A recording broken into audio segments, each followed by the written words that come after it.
आज बात उस चीज की है जिसे कागजों में जिंदा रखा गया लेकिन जमीन से धीरे धीरे हटा दिया गया।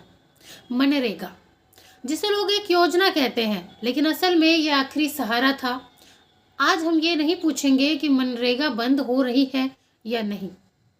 आज हम ये पूछेंगे, क्या इसे इतना कमजोर कर दिया गया है कि इसे याद करने की भी जरूरत नहीं पड़े।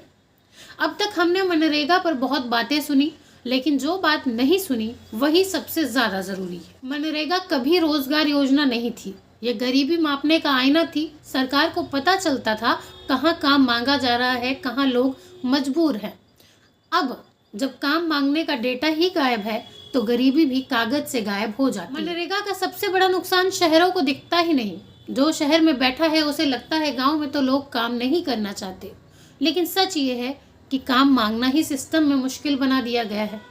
आवेदन नहीं तो बेरोजगारी नहीं, देरी से मजदूरी सिर्फ आर्थिक समस्या नहीं है, ये सामाजिक अपमान है। जिस मजदूर ने उधार लिया, बच्चे की फीस रोकी, दवा टाली, उसे सरकार कहती है कि पैसा आएगा। कब? कोई जवाब नहीं।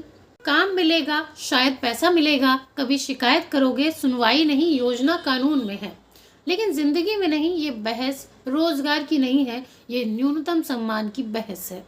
मनरेगा ने ये नहीं कहा था कि हम तुम्हें अमीर बना देंगे, उसने सिर्फ इतना कहा था कि भूखे नहीं मरोगे।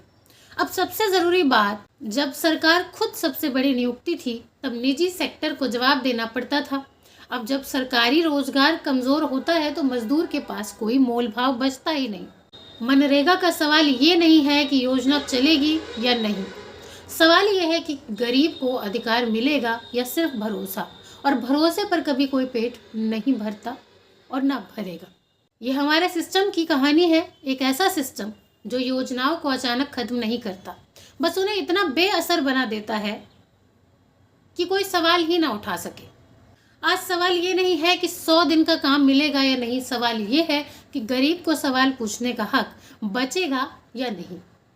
क्योंकि जिस दिन हक की जगह उम्मीद दे दी जाती है उस दिन लोकतंत्र चुपचाप कमजोर हो जाता है। मैं हूं लता और ये था वो आखिरी सच जो मनरेगा पर कहा जाना जरूरी था।